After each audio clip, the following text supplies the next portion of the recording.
বাদ্যের তালে তালে প্যারেড গ্রাউন্ডে একে একে 4 কন্টিনেন্ট মঞ্চে দাঁড়িয়ে অভিবাদন গ্রহণ করেন আর্টিলারি রেজিমেন্টের নব অভিষিক্ত 10ম colonel commandant major general Mohammad Nurul Anwar.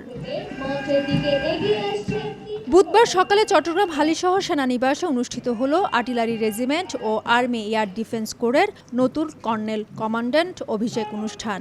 প্রথম পর্বে আর্টিলারি রেজিমেন্টে নবনিযুক্ত 10ম কর্নেলকে র্যাঙ্ক বেঞ্চ পরিয়ে দেন জ্যেষ্ঠ অধিনায়ক ও জ্যেষ্ঠ মাস্টার ওয়ারেন্ট অফিসার। পরে আনুষ্ঠানিক বক্তব্যে আধুনিক ও যুগোপযোগী সেনাবাহিনী গড়তে নিজের অঙ্গীকারের কথা ব্যক্ত করেন মেজর জেনারেল মোহাম্মদ নুরুল আনোয়ার। যুগোপযোগী প্রশিক্ষণ প্রদান, বিদ্যমান অস্ত্র এবং সরঞ্জামাদির ঘাটতি পূরণ করে সামনের দিকে কিভাবে এগিয়ে নেওয়া যায় সে ব্যাপারে আমি সর্বদা সচেষ্ট থাকব।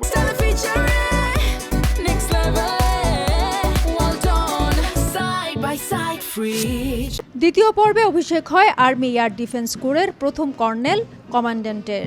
শুরুতেই জিপি করে প্যারেড পরিদর্শন করেন নবনিযুক্ত colonel commandant major general Mohammad Abu Bakar Siddique Khan.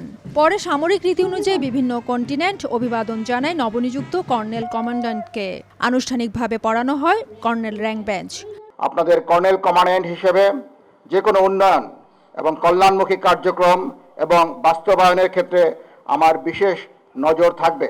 পরে নবনিযুক্ত কর্নেল কমান্ড্যান্টরা মহান মুক্তিযুদ্ধের আর্টিলারি 118 জন বীর শহীদদের প্রতি শ্রদ্ধাঞ্জলি জ্ঞাপন করেন। ফেরদৌস লিপি, সময় সংবাদ, চট্টগ্রাম।